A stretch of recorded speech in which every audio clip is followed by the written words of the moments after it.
The following is a presentation of Retro Sports Network, home of the champions of the past, present, and or future.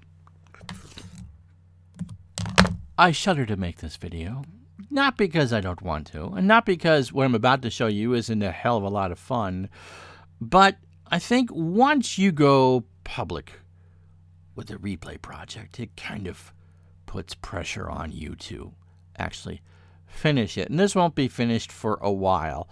From the title, you can see that this is I'm going to talk about my 1981-82 Strat-o-Matic hockey replay. And today, I play two teams, and sometimes a third. I'm doing the Edmonton Oilers and the New York Islanders, because for the Oilers, it's Wayne Gretzky's 215 gazillion point year. I think 215 points. We'll show you the card in a minute. And they are not quite the Oilers that will dominate the latter part of the 80s, but they're close. They're really close. And the Islanders, of course, this was their last of their four Stanley Cup championships. Now, as pretty much a Montreal Canadiens fan, I do play their games once in a great while. In fact, the next one I'm about to play for the Habs is against Quebec, fighting and no defense whatsoever. But with Edmonton, I've reached about the quarter pole, and the Islanders, I'm almost there. So I've played 38 of 160 games. I think 157. I think it was... It's 8 within the division and 3 against everybody else. It may be 6 for the Islanders because there are 5 for everybody. The Norris has that. So the Islanders and Oilers will play 8 against their other teams of the division and 3 against everybody else. And for Edmonton, that's considering that one of those divisions is the Norris, it's going to be pretty easy for both. So bought this season when I first got the game, adding seasons from an 8-year stretch I hope to do over the next few years, involving the Islanders and Canadiens through the Canadiens' late 4 Cup run in the 70s, and of course the Islanders 4 in a row in the 80s. We didn't get a lot of hockey in southern Vermont at that period of time, because, let's be honest, the Broad Street Bullies pretty much made hockey in my house a non-starter. My mom, and I think rightfully so, didn't need to see her 6, 7, and 8-year-old kid watch fight after fight after fight. We watched boxing if we wanted to watch fights. You didn't need to see that kind of aggression. And so, of course, in the prime years of the Islanders, I didn't live in southern Vermont. We moved to New Mexico for a while, and there just wasn't a lot of hockey on TV.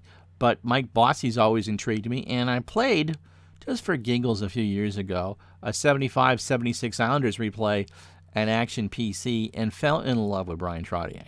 Oh my goodness, he's physical, he can score, he can do everything. He can play offense and defense. So that's why. And so we'll go through this. I'll share my numbers with you. Okay, so here are the overall standings. We're about 20 games in for Edmonton and 18 games in for the Islanders. And let's start with the Smythe Division. Vancouver, who won the Campbell Conference in 1982. God knows why. That's the team that had the Burger King uniforms. Hold the pickles, hold the lettuce, special orders, don't upset us. That sort of thing. They really went 30, 33, and 17, but they've opened up 14, 4, and 1. And Edmonton is 4 points behind with a game in hand, or game with Vancouver with a game in hand. I think that's how it works. 11, 6, and 3. So 25 points. They won 48 games in the regular season for real. 48, 17, and 15. Edmonton's not good on the road. We'll show you that in a minute. They have 83. Edmonton has 83 goals, because they have Gretzky, Mark Messier, and Glenn Anderson, but they've given up 75. Vancouver is good because of their goaltending, and we'll show you that soon. So Edmonton is not lost yet at Northlands Coliseum. They're 7-0-1, but they are an average team on the road. They're 4-6-2, and a lot of that is that Mr. Gretzky takes a lot of face-offs, and he doesn't get any advantage doing so. But Edmonton is 5-4-1 in their last 10. Detroit has the best record in the Norris division. The Norris is horrible. Minnesota should win it. Who's the worst team? Detroit and Toronto are god-awful poopy. Toronto's goal differential was -27. And regulation, there is no overtime, by the way, so you get all sorts of ties. In the Patrick division, which is the one I'm kind of focusing on, the Islanders are 13-2-3, and they are so good. They have a 6-point lead over Philly for first place, and so if the season ended today, they would beat the snot out of the Pittsburgh Penguins in the first round. 86 goals for, which is actually 3 more than Edmonton with 2 less games, and 53 goals against, or a goal differential of 33. And a quick look tells me that that is the best in hockey. They are 5-1-2 at the Fort Never Lose, and they're 8-1-1 on the road. You think Trottier and his +3 on the faceoff doesn't hurt? Yeah, but in real life they went 54-16-10. But as you'll see, this at the end will be a tired team. Overall, the leading scorers, just in case you care, would you believe that Pierre LaRouche of Hartford has 20 goals? Would you also believe that the 4 wins that Hartford has in this replay, I've actually coached in 2 of those games. Hartford beat Montreal, and I think Hartford beat the Islanders, or Edmonton. So I'm responsible for half of Hartford's points. Lanny McDonald is 18 at pretty much the quarter pole. Denny Marouk is 17. Clark Gillies is just a monster on that third line for me for the Islanders. He is 16, along with Wayne Gretzky, who needs to be scoring more. He's actually had 2 games in this replay where he didn't get anything, nor a goal nor an assist. Joey Mullen for St. Louis is 16. Ron Duguay for the Rangers with 15. And Mark Messier with Edmonton with 15.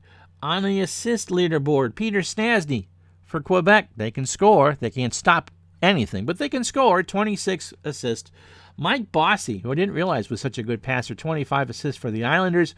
Chouinard for Calgary and Dunlop for St. Louis with 24. Marouk and Gartner with Washington with 21 and 20. Tony Lysak, or Tom Lysak, with the Blackhawks with 20, with McCarthy for Vancouver with 20, and Trotz with the Islanders with 20.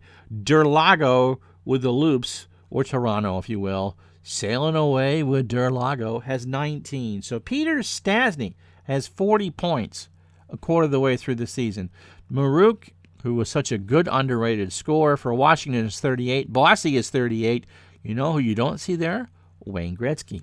Chouinard at 35, LaRouche with 34, Trotz with 33, and Riel Cloutier of Quebec has 32. Shooting percentage, McCarthy for the, I was going to say the Twins, but the North Stars 29-4, LaRouche 28-6, Kenny Linsman with the Flyers at 27-3, and you can see the rest of them there. Power play goals, well, LaRouche, half of his goals have come on with a man advantage. He has 10, Mullen with 9, Fraser with Vancouver has 8, Peter Stastny with Quebec 8, Trotz with 8 for the Islanders, out there with Gillies and Bossy on the power play. Lanny McDonald is 7. Shorties. Finally, you see Wayne Gretzky's name on the screen. He's got 2.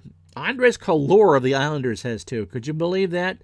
Mel Bridgman, Graydon, Kierton for Detroit, Barry Peterson for Boston, Dougie Riseborough for Montreal, and Stan Schmiel, as in what you do with cream cheese on a bagel, has 2. Shots, you can see Bossy 99, Gretzky 77. Penalty minutes, Baxter for Pittsburgh has 114. So the game does a decent job of doing that. How about that?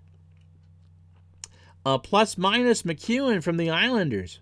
Marty, the defenseman, top line defenseman, is 22. Brad Park with 21. Raymond Mork with 18. Rod Langway, before he gets traded to D.C., was with Montreal, and he had 17.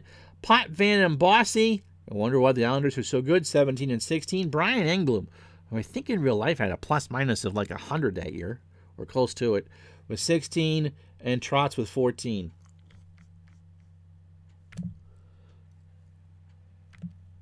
Game winners. Clark Gillies with 6. Michel Goulet with 4. Barry Peterson with 3. Yvon Lambert for Buffalo with 3. Valentine, the Heart of Washington, with 3. Mr. Mike Rogers with the Rangers is 3, along with Wade Babich and Mullen for Vancouver. And Mike Bossy has 2 game-tying goals. One of those came on like the next to last card. Intimidations, because you can do that with Strat. How do you think Paul Baxter has 114 penalty minutes or whatever I said? He's got 37 intimidations. Takeaways, who's best stealing the puck? Smith with Detroit, Wilson with the Blackhawks, Raymond Bourque with 24, along with one of the Howboys with 24. Ice time per game, Father Huber or Wayne Huber with Detroit and Larson with Detroit. You're not going to see many Islanders or Oilers there because I play all of them out. Face-offs won. Marcel Dion has won 153. LaRouche 130. Bernie Federko with St. Louis is second. Trotz up there with 120. And you don't see Wayne Gretzky. Face-off win percentage, Bob Bourne, 73%. He gets a lot of face-offs on short-handed situations. And, of course, Trotz, you want him out there every chance you can. LaRouche and Federko also at 70%. Successful penetrations, which in Strat-o-Matic means you turn outside shots into inside shots. Sutter-Sutter for St. Louis. Al Secord for Chicago is 29. Duque with the Rangers for 27. And none of the players that I coach is on that list. Outside shots, Paul Coffey with the Leeds, the Blue Liners for 37. You know what he hasn't done this year is score. Stastny and Bourque and Hlinka with Vancouver, all with 30. Gretzky is 27. Inside shots, Fraser with 59. Messier, because he can penetrate rather well, has 56. Mike Bossy, 55. Stastny with 52. You can see the rest in there. Breakaways, Mr. Gretzky has 29 breakaways. Marcel Dion, 26. Randy Carlyle of Pittsburgh with 25. Mike Bossy has 20. But again, Gretzky just really hasn't scored as much.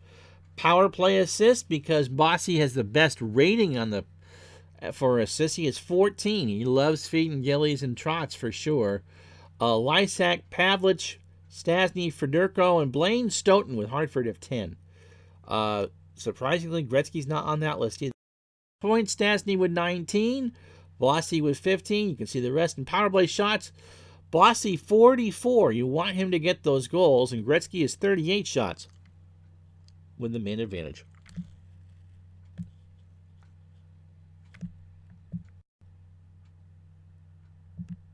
Oops. Goalie leaders, Bouchard from Quebec, or Bouchard has 19 games in the net. Mike Liut from St. Louis has 18. Pretty much both Edmonton and the Islanders go with a pretty good platoon. And Mario Lessard for the Kings just breaks my heart. Wins, Brodeur from Vancouver, he has 9. And he's the reason why Vancouver got to the Stanley Cup final. He has a fantastic card. Billy Smith has 8 wins for the New York Islanders. Marco Barron, who also got 22 penalty minutes, has 7 wins. He's tied with Dion for Pittsburgh, Tony Esposito for Chicago, and Grant Fuhr with Edmonton, and Pat Reagan from Calgary. Goals against average, or against, depending on where you live. Rich Brodeur from Vancouver, 140. Wamsley with Montreal, 211. Denny Herron for Montreal, 240. Eddie Stanowski for Winnipeg, 274. Billy Smith and Rolly the goalie Melanson, 291 and 301. Eddie, son of a gun, will have big fun on the Mayo with the Rangers at 321. Hines, there are no other kinds for Vancouver. And then Grant Fuhr at 336. Save percentage, why do you have a 140 goals against average? Well, when you save 95.5%, you're doing pretty good. Billy Smith at 914. And Rolly the goalie at 899. Rogie Vachon is with the Bruins that year with 917. Brodeur has 3 shutouts. I have none. I have no shutouts. Goalie penalty minutes, Billy Smith has 12. He's a brute. Marco Barron for Boston has 22. He's really a brute. All right, tough saves, which means that you made the save on the goalie rating card. Craig Millen has made 63 tough saves. Hartford's defense is some kind of horrible. Liut, 48. Marco Barron, 45. Billy Smith, 42. Now, tough save percentage. It means that if I go to the card, you have a harder time getting the save unless your name is Richard Brodeur, and then he has 81.48%. You roll on the card, he stops you 81% of the time. Rogie Vachon is second. Denny Herron is third. Marco Barron is fourth. That's why Boston is doing as well as they are. For my goalies, Billy Smith's the only one on the list, 62.69. If you're over 50%, you're doing well. Now, face-offs force, that's on the card. So you're rolling for the goalie rating, and you cover it. Bouchard for Quebec and Liut for the Blues have 27. Smith 25. And you can see the rest. Rebounds allowed, which means second chance. Greg Millen with 19 for Hartford. Lassard, again, he just kills me. And he also leads the league in losses. Now, next we'll show you Edmonton and then New York. All right, let's start with Edmonton because they've actually played a quarter of their season. 11-6-3. We said they've yet to lose at home. They are 4-6-2 away from Edmonton, which isn't good. 4-2-1 in the division. And they've played a lot of out of conference. They're 8-2-1. They've allowed 875 and scored 83. Third period, they're not just a dominant team. I mean, they've only outscored opponents by 4 in the first, 5 in the second, and been outscored by 1 in the third. I don't really change anything there. On the power play, they are as advertised, 23%. 15 for 64, but they're not that great defensively, which was Edmonton's downfall in 1981-82, 78.46%. To my rough math, that is shortly under 22%. Divisional games, they've only played Vancouver once, they're 0-1. They've played Calgary twice, they're 1-1. Winnipeg, they've played once and they beat them. Los Angeles, they've beat. And Colorado, they've somehow played 3 times. So they have 5 left against Colorado. Did they lose to Hartford? They lost to Hartford, by the way, in Hartford. So the 2 Hartford wins that I coached were Edmonton and Montreal. Isn't that nice? And they've beaten Colorado twice. 1, 2, 3, 4, 5, 6, 7, 8, 9, 10, 11, 12. They've played 14 teams of the 21 in the league. So you can see that all there. So lots of games coming up in the division. Here's the overall player stats. Gretzky, I mean, no one would really complain about 31 points in 20 games, would they? Multiply that by 4, that's a pedestrian season. He scores well, 16.5%. He does not have a game winner. He does not have a game tire. He's a plus and minus 9. Goal-wise, he's a little bit underwhelming. Was 16 for 20. Remember, he scored over 90, I think 92. So he's well under pace, but look at those assists. I just don't know if he'll ever get the right amount of assists. Anderson has more assists than Wayne. He has 28 points in 20 games. Mark Messier, 15 goals in 20 games, but Mark, you just feed him on the power play and he can score. He's also shooting 17.2%. Penalty minutes. Lee Fogelin, 42. Laurie Boschman, 24. He's a double A. But because he's a third liner, I'm not sure he'll ever see enough ice time. And as I said, Paul Coffey has taken 49 shots and missed them all. Maybe I thought he's tried to penetrate before. He's got 10 assists. But Edmonton kind of underperforming. Yep, they're still scoring 4 goals a game. But they're not running away with anything. And Dave Semenko somehow has 16 penalty minutes playing on the 4th line. In the net, Andy Bogart lit Christmas treed once. Ron Lowe and Grant Fuhr pretty much splitting. Lowe, a 403 goals against average, 4 and 5, 32 goals allowed. Fuhr has kind of come back in, 897 save percentage. Kind of sneaky, though. He's yet to lose. But he got his first fatigue rating last time out against St. Louis. This is his line.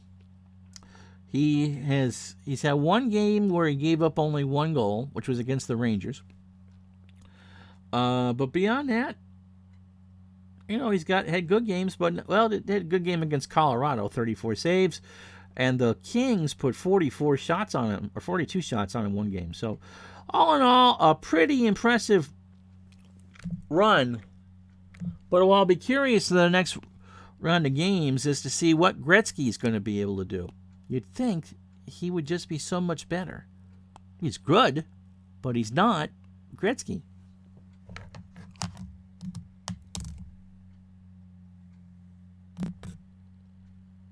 Okay, the Islanders.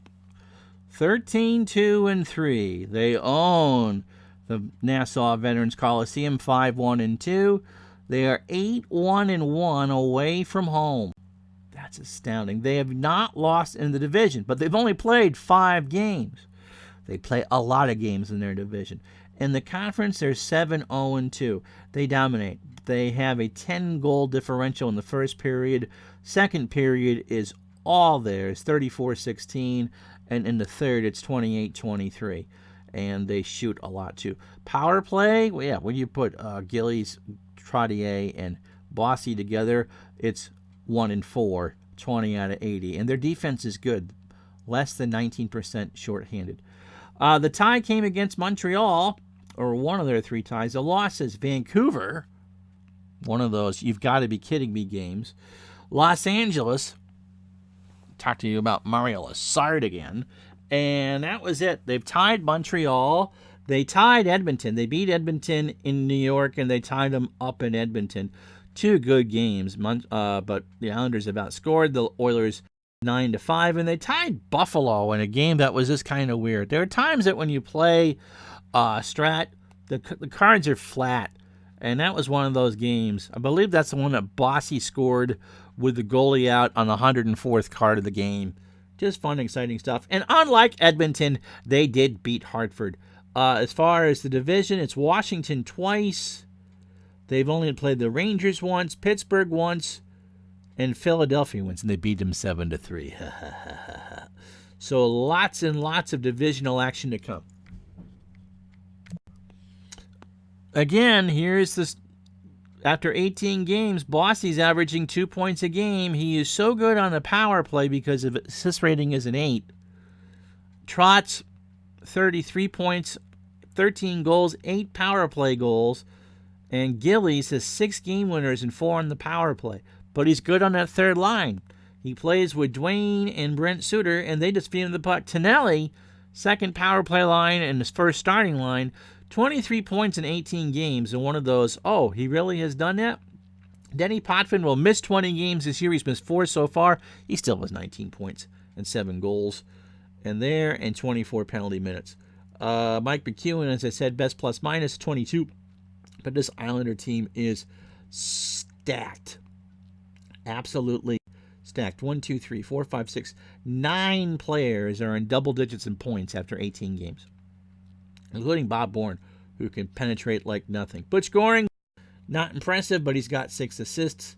They're really just not weak, and somehow Gord Lane, although he can't score a goal, he does have 2 assists. The goalies, again, like most Islanders seasons, it's a 50-50 split in the regular season with Billy the Kid getting the call in the playoffs. They are very even. Smith is 8-1-1. Rowley is 5-1-2. Smith, a goals against average of .291, a save percentage of .914, and 8,000 penalty minutes. Rowley, the goalie, 5-1-2, a .301 goals against average, and an .899 save percentage. Good numbers all the way around. I feel like when I play with either goalie, I have a good chance to win. I don't feel like I'm getting cheated at all, which is not always the case with Edmonton. Okay, we'll show you a couple cards here. I'll show you Bossy's card. That assist rating is what you should pay attention to because it's an 8, and he's the best on that forward line. So when you start a play on the power play, the computer wants to give him the puck, and so he can set it up. I tend to go with Trottier. I want to make sure that Bossy can get his 64 goals. The 83 assists are great. He's a little bit ahead of schedule as far as points scored, but beyond that, I'm quite happy with that. Plus, he gets a goal 1-19 on a rebound roll of 4. That's impressive. Here's the Great Ones card. 92 goals, 120 assists, 212 points. You see there on the bottom of the screen, he's at 16, 15, and 31. So he'd have to have The next 20 games, just knock your socks off to even come close. He's on 131-62, 124-point pace, which is still fantastic, but it's not what you expect. Shooting percentage is low too. Anyway, his assist rating is 11. So if he pretty much is on the ice for a goal, he's going to get an assist. The problem is that the computer has him with Lumley and Hunter even strength. I don't play him on the fourth line, which is he's scheduled to be on as a forward. And on the power play, he's with Messier and Anderson. I'm looking at that card, I'm going, how is he going to get 92 goals? I mean, he has that automatic goal chance without the goalie's help on a 5 on a rebound. But it's not certain. So we'll see. But still, 16 goals through 20 isn't terrible. It's the assist I'm worried about. That's all. And he's got 2 breakaway chances, short-handed. You see that 1 through 12. There's a 2. That's what that means. Okay, so that's a pretty good review of what I've done the first quarter of the replay. Don't expect these videos too often. I will try to do one maybe after the next 10 games that one of those 2 teams play, just to update. Rule I use, using, of course, Strat-o-Matic, the PC, which is always super advanced. So if you've not played the computer game, it's 35 cards in a period compared to 30 to get the power plays in better shape. I run forwards out there for 5 cards and defenders out there for 7. The computer makes changes for power plays and penalty kills, and when I do play, I treat it like a cards and dice game. I am coaching both teams. It takes about 40 minutes a game. So questions, comments, concerns, let me know, but there you go. So that is a project I'm doing offline. I don't think it streams all that well, but I tell you what, I am having an absolute blast with it, and that is the most important thing. I'm Ron Juck at Retro Sports Network. We'll talk to you the next time.